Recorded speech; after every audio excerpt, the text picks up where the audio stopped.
Okay. So does everyone have your package in front of you? Great. All right, I want to thank staff for putting this together, and our LAs, thank you for working so hard. We do have a big list today, but they should be easy, some of them. Let's go through. This is, good afternoon. Welcome to the Health and Government Operations Committee. This is voting list number 13th, Wednesday, March 29th. We are going to start with House Bill 480, and that is Department of Veterans Affairs, Burial in State Cemetery, Spouses and Dependents. That was favorable with amendment out of the subcommittee, and the analyst is Lindsay, and the sub-chair is Kerr. This bill prohibits the Department of Veterans Affairs from charging for opening and closing the plot for burial of an eligible spouse or dependent of a veteran at a state veteran cemetery. There are amendments that begin on page 6 in your packet. It's the second packet that conform the bill to this, actually not the Senate cross file, which is listed as Senate Bill 490, but conform it to Senate Bill 286, which is later on in your voting list. The amendments define eligible dependent and eligible spouse, require the Department of Veterans Affairs to provide a grave liner at no cost for a veteran or eligible spouse or dependent, and requires the department to bury an eligible spouse or dependent without charge. Delegate Kerr. Oh, go ahead. Thank you, Madam Chair. You recalled Delegate Rogers' version of the bill had a rather sizable fiscal note, but the governor put in the supplemental budget sufficient funding to cover the cost. Went through subcommittee unanimously. We adopted the conforming amendments, so I would move the amendments. It's been moved in second, and just for the committee, I spoke to the governor's office and I requested a letter. And I also requested that in the letter to address not just this year's funding, but that there was a commitment for future years, and they did give us that. So any discussion or concerns about the bill on the amendments? Seeing none, all those in favor of the amendment say aye. Aye. Any opposition? Seeing none, are the bill as amended? It's been moved in second. Any concerns? Seeing none, all those in favor say aye. Aye. Any opposition? All right. Who does not want to be on the bill? Because it's a House bill. All right, everyone, we all want to be on it. Thank you. So let's go to House Bill 1232, Health Occupation Pharmacist Administration of Vaccine. This is favorable with amendment. It is Lisa, who's the analyst, and Vice Chair Collison. Lisa. So you have some amendments that have been distributed, and as amended, this is an emergency bill that would extend current law that authorizes a licensed pharmacist to order and administer vaccinations under specified circumstances to individuals ages 3 and up. Okay. Delegate Collison. Okay, thank you, Madam Chair. We had a robust discussion of this bill in subcommittee.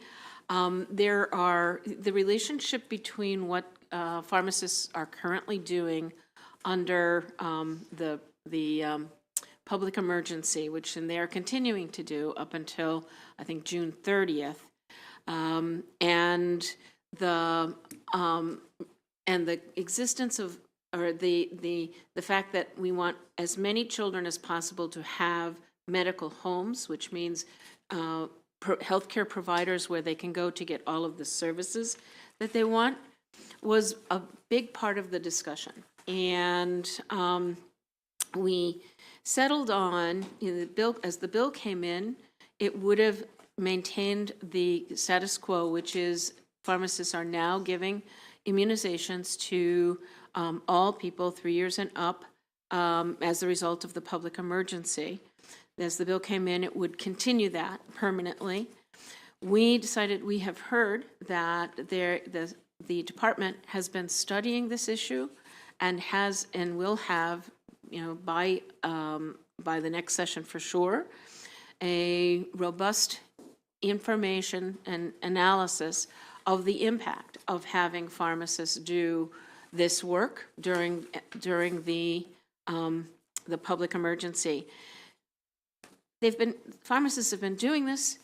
There has not been any raise any issues raised in it.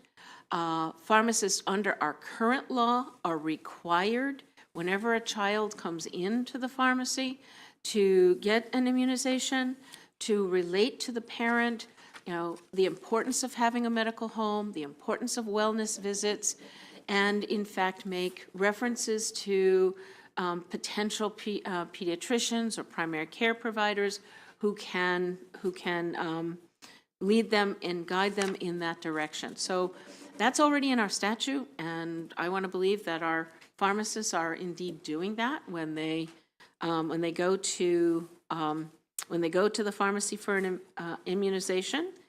And so we felt that we couldn't make a truly informed decision until we had the real data and analysis.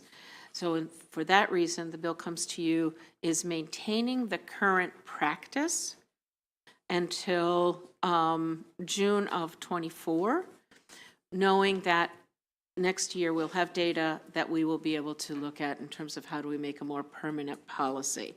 So that's where we are on this bill. We do have one thing to think about is if this bill doesn't pass then, and the immunizations end in June, then we won't be able to give, or children won't be able to get the COVID vaccinations at pharmacists anymore. So just in terms of knowing that there's an impact if we don't pass the bill. So with that, Madam Chair, I would move the amendments. Is there a second? Second. So we moved in second. Any discussion on the amendments? Okay. Seeing none, all those in favor of the amendment say yes? Aye? Any opposition? Seeing, okay. So I have to the amendments. Okay. Seeing none on the bill, is there a motion? It's been moved as amended, moved in second. This is now open for discussion. Delegate Szeliga. Thank you, My pleasure. Madam Chair, and we had a robust discussion in subcommittee. This was not unanimous. Many of us, those of us who voted against it, were concerned about CERBA, which is a vaccine-administered injury because of pediatrics, but more so we were concerned about children not going to their pediatricians to get a checkup. And we had some testimonies submitted about that. One I read from a woman in Capitol Heights, but others that submitted that. So, certainly we support our pharmacists and know that they are very capable of administering vaccines. We just do not think that it should be below the age of 8. Prior to this bill, they could give vaccines 8 and over, but I myself and others that voted against it would like to see children go to their pediatrician to have their vaccines and also get an important checkup. Thank you. I appreciate your feedback. Thank you. Delegate Bagnall. Thank you, Madam Chair. And just a question, because I wasn't part of the subcommittee, so my apologies.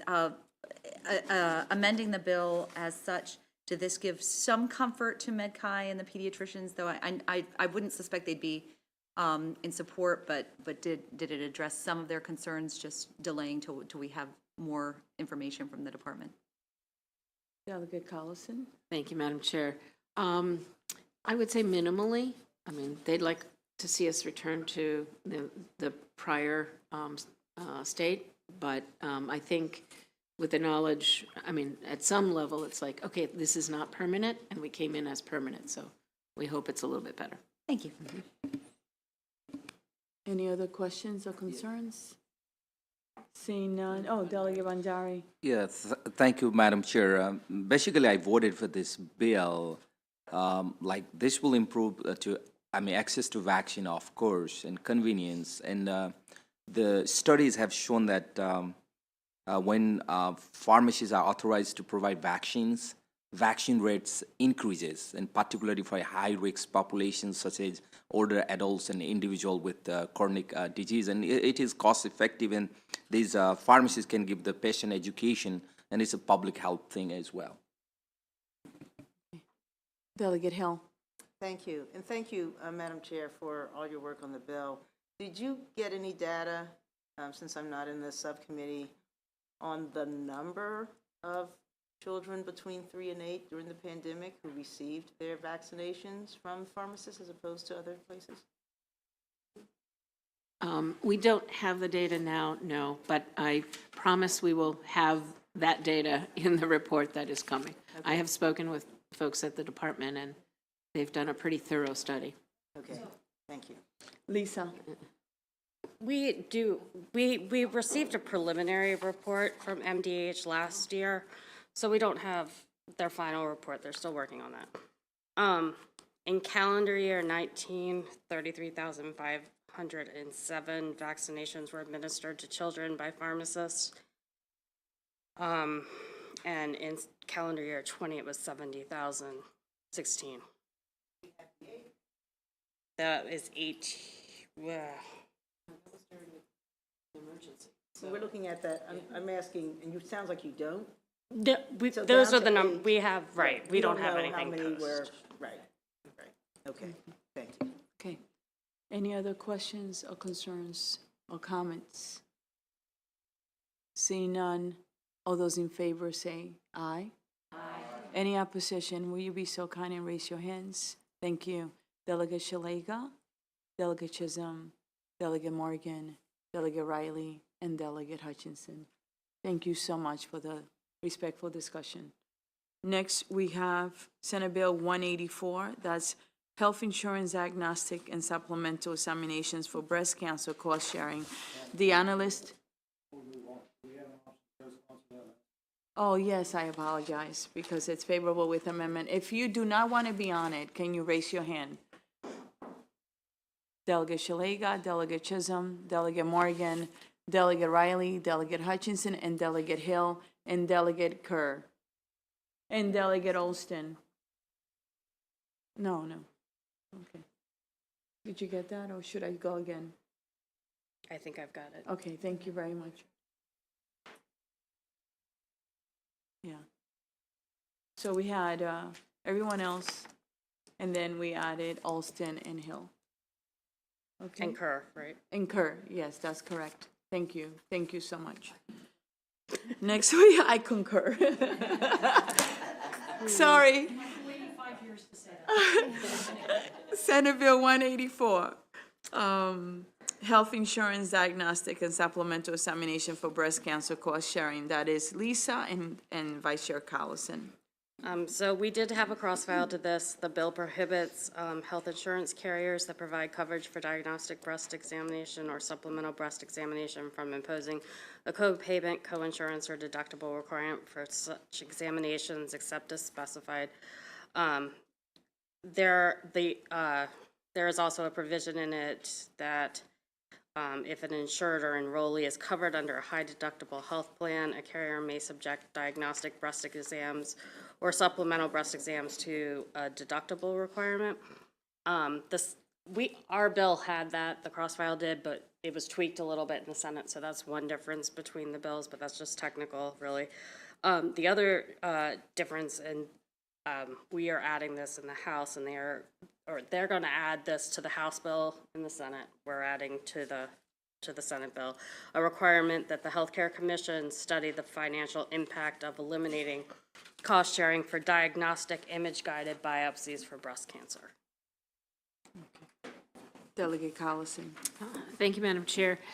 You'll recall that we had a bill from Speaker Pro Tem Sample Hughes that focused on breast cancer, and the cost sharing for breast cancer screening and diagnostic testing.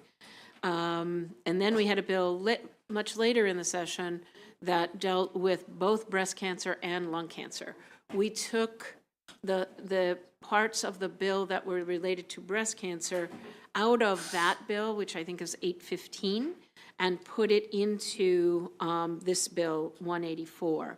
So Senate Bill 184 and our House bill for Delegate Sample Hughes. So what the amendments do is, relative to high deductible plans, it's just conforming, and relative to the study related to the cost of, that's really MRIs to test for breast screening, and how much it would cost us to mandate that without cost sharing, is now going to be in both of the bills that are exclusively related to breast cancer. So with that, I move the amendments. Okay, we moved in second. Any discussion or concern regarding the amendments? Seeing none, all those in favor say aye. Aye. Any opposition? Seeing none on the bill? It's been moved in second. Any discussion or concerns? Seeing none, all those in favor say aye. Aye. Any opposition? Seeing none, thank you. The bill passes. So, yes. 32 to nay, and if I change my mind on I'd rather say nay, consider it some more, and go to a yay on the floor than Okay. be I think stuck. we had you as a nay already. No, you had me as not Okay, on it. okay. Right. Thank you. Thank you. Thank you. That's fine. Thank you. And thank you for letting us know. So we have, the next bill is Senate Bill. Any other questions? Okay. Yeah. So thank you. You know what? Some of us thought the same thing. How's that? You're not alone, okay? It's that time of the year. Okay, Senate Bill 187, and that's health occupations, licenses, certificates, and registration, lawful present, and identification numbers. And that was favorable, and that's Lindsay and Delegate Rosenberg. This bill is identical to House Bill 454. The vote in the House was 106 to 32. Move the bill. Moved in second. Any concerns? All those in favor say, seeing none, all those in favor say aye. Aye. Any opposition? Seeing none? Oh, I'm sorry. There's no amendments on the bill. Yeah, 187. On the bill. Okay, so we took the vote on the bill. We have Delegate Shalega, Delegate Chisholm, Delegate Morgan, Delegate Riley. Okay? All right, so let's go to Senate Bill 200. And that's Health Occupation State Board of Chiropractor Examiners, Disciplinary Actions and Procedures, and that's Lindsay and Rosenberg. The amendments on page 3 in your packet make the bill identical to House Bill 234. The House vote was 137 to 0, and the amendments are just technical. All right. It's okay. Though it's been moved in second, right? Any discussion? Seeing none, all those in favor say aye. Aye. Any opposition? Seeing none on the bill? Move the bill as amended. It's been moved in second. Any concerns or questions or discussion? Seeing none, all those in favor say aye. Aye. Any opposition? Seeing none? Thank you. We go to Senate Bill 213, Health Occupation Clinical Nurse Specialist Prescribing, and that's favorable. That's Lindsay and Rosenberg. This bill is identical to House Bill 278. The vote in the House was 130 to 7, and the vote in this committee was 22 to 0. All right. Delegate Rosenberg. It's been moved in second. Any discussion or concerns? Oh, Delegate Chisholm. My pleasure. I was just curious if Delegate Rosenberg had any conversations. The only opposition I had, and I went back and looked, was from the Maryland Psychiatric Society and the Washington Psychiatric Society. And then I checked my emails. I got some opposition emails from. Were their concerns ever addressed, do you know? If you recall. I must have missed it on the House side. Where was you down? It was 7 in opposition. I don't specifically recall, no. Okay. There's no opposition testimony on the Senate bill that they offered. Okay. Thank you. Thank you for the question. We really appreciate it. Any other questions or concerns? All right. All those in favor say aye. Aye. Any opposition? Seeing none, the bill passes. Let's go to Senate Bill 216, Massage Therapy Definition, Registration, and Reimbursement. Lindsay and Rosenberg. So this bill is not identical to the cross-file House Bill 242. The cross-file did pass 138 to 0. The difference is that this bill also extends by 1 year the date after which the State Board of Massage Therapy Examiners may no longer issue a registered massage practitioner credential and related provisions. This was an issue that was raised by the board after this committee and the House had already voted on the House bill, but the Finance Committee will be putting the same amendment on the House bill. Okay. Are there any questions regarding the amendment of the bill? There's no amendment. There's no amendment regarding the bill. Seeing none, is there a motion? It's been moved in second. Any questions or concerns? Seeing none, all those in favor say aye. Any opposition? Seeing none, the bill passes. Let's go to Senate Bill 223, State Government State Facilities Changes and Closures Procedures. Lindsay and Delegate Kerr. This bill is identical to House Bill 395, which passed the House 138 to 0. Delegate Kerr. It's been moved in, it's been moved in second. Any questions or concerns? Seeing none, all those in favor say aye. Any opposition? Seeing none, the bill passes. Let's go on to Senate Bill 232, Health Occupations Licensed Athletic Trainers Dry Needling Approval. This is favorable with amendment, and this is Lindsay and Rosenberg. The amendment on page 4 in your packet would make this bill identical to House Bill 172, which passed the House 138 to 0. The amendment just makes a technical correction in the bill. No. It has amendments. All right. Is there a second? It's been moved and second, the amendments. Are there any questions or concerns regarding the amendments? Seeing none, all those in favor say aye. Any opposition? Seeing none, move the bill. It's been moved and second as amended. Any questions or concerns? Seeing none, all those in favor say aye. Any oppositions? Seeing none, the bill passes. Senate Bill 286, Department of Veterans Affairs Burial in State Veterans Cemetery, Spouses and Dependents. And that is favorable, and that is Lindsay and Delegate Kerr. This bill is identical to House Bill 480, which you all voted earlier on this list. There are no amendments. The bill has been moved. It's been second. Any questions or concerns? Seeing none, all those in favor. Is your light on, Delegate Rosenberg? Okay. All those in favor say aye. Any opposition?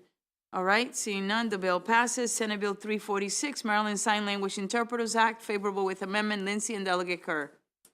The amendment on page 5 in your packet would make this identical to House Bill 260, which passed the House 101 to 34, and the vote in this committee was 20 to 3.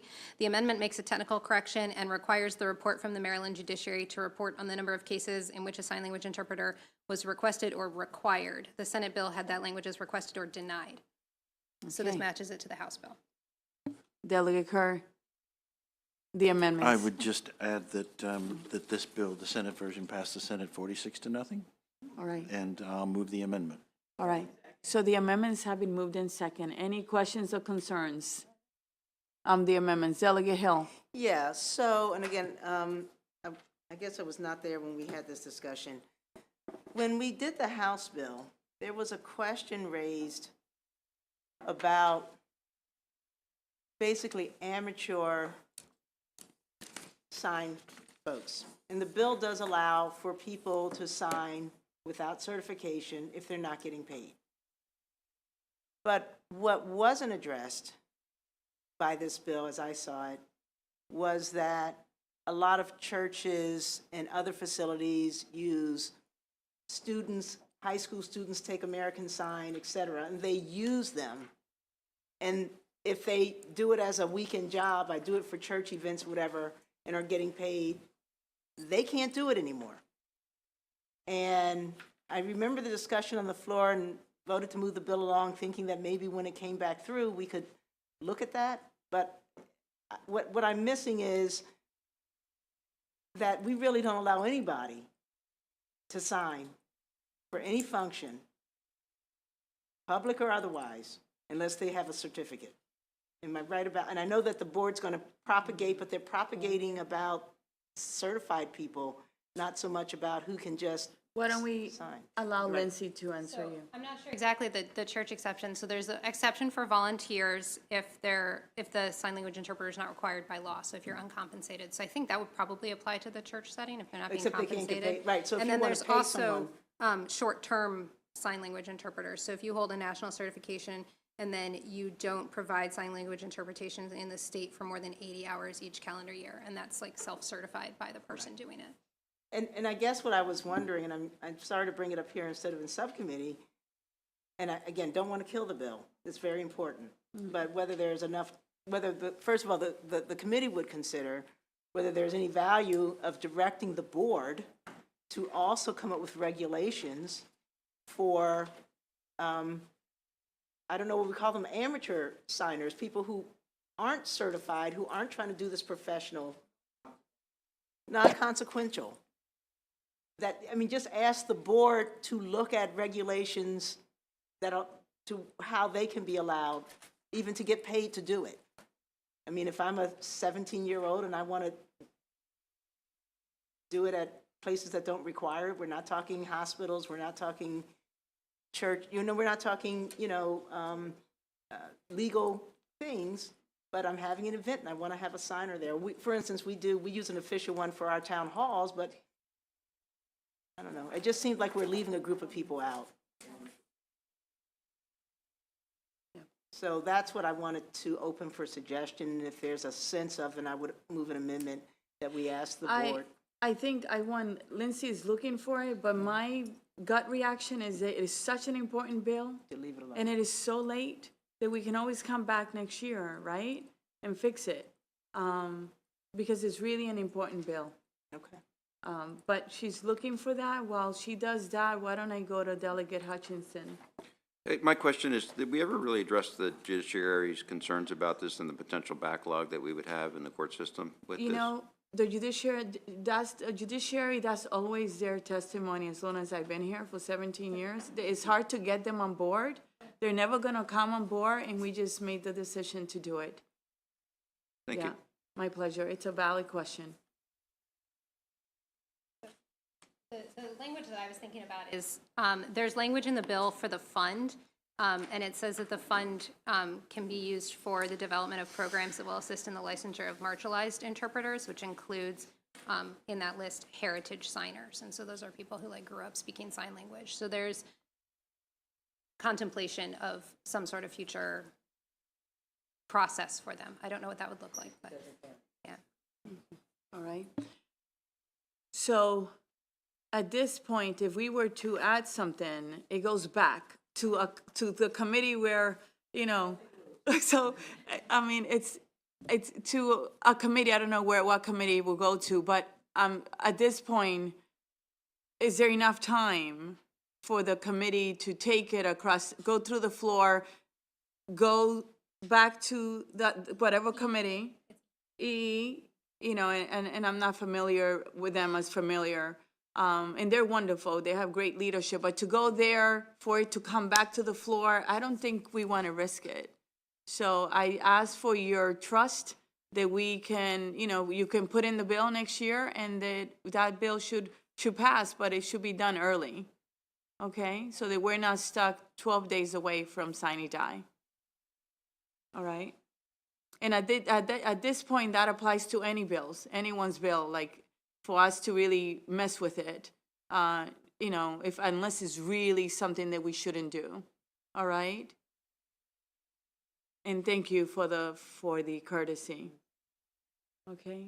Was that the amendments that we were discussing? Yes, it was. Okay, any other concerns or questions? Seeing none, so on the amendments, all those in favor say aye. Aye. Any opposed to the amendments? Seeing none, the bill as amended? Move the bill as amended. It's been moved and second. Any questions or concerns besides the one we discussed? Seeing none, all those in favor say aye. Aye. Any opposition, raise your hand.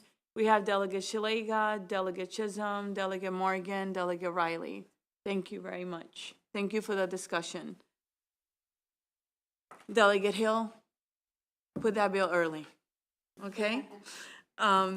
Next, we have Senate Bill 510, Procurement, Minority Business Enterprises, and Veteran-Owned Small Business Enterprises Participation Goal Scorecard, and that is Lindsay and Delegate Kerr.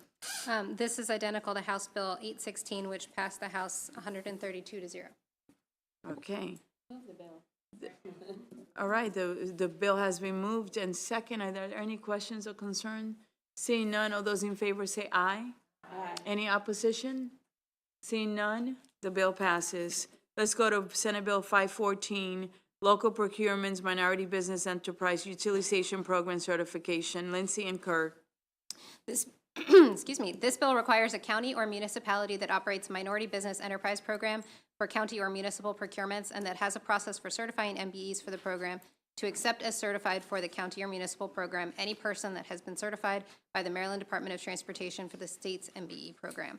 There are no amendments. This bill is considered in Government Operations Subcommittee. Delegate Kerr. I don't recall any discussion in Government Operations Subcommittee, and there is no cross-file, but I would move the bill. All right. The bill has been moved and second. Are there any questions or concerns regarding this bill? Seeing none, all those in favor say aye. Aye. Any opposition? Seeing none, the bill passes. Senate Bill 782, and we have two more to go, okay? 782, State Procurement Purchasing Compost Mulch and Soil Amendments in Aggregate. That's a long title. Lindsay and Kurt, go ahead. This is identical to House Bill 586, which passed the House 138-0. Delegate Kerr. It's been moved in second. Any questions or concerns about this bill? Seeing none, all those in favor say aye. Aye. Any opposition? Seeing none, the bill passes. Senate Bill 786, Health, Reproductive Health Services, Protected Information and Insurance Requirement. Lindsay and Kerr. This bill is identical to House Bill 812, which passed the House 98-37. All right, Delegate Kerr. It's been moved in second. Any questions or concerns? Seeing none, all those in favor say aye. Aye. Any opposition? Delegate Shalega, Delegate Chisholm, Delegate Morgan, Delegate Riley, and Delegate Hutchinson. Thank you. And we have Senate Bill 910, and when we're done with this, if you could stay seated for a minute when we're done. And that is Maryland Veteran Service Animal Program Definitions and Therapy Horse. And that is Lindsay and Kerr. This bill alters the definition of therapy horse under the Maryland Veteran Service Animal Program by removing the requirement that a stable be a premier accredited member center of the Professional Association of Therapeutic Horsemanship International to determine if a horse is appropriate for interactions with veterans. There are no amendments on this bill. Delegate It was considered in government operation. And in the subcommittee, this just expands the scope of practice of therapy horses. I like that. I like that. I would move the bill. The bill that allows the horses to do more than they should. All those in favor, it's been moved in second. All those in favor say aye. Aye. Any opposition? Seeing none.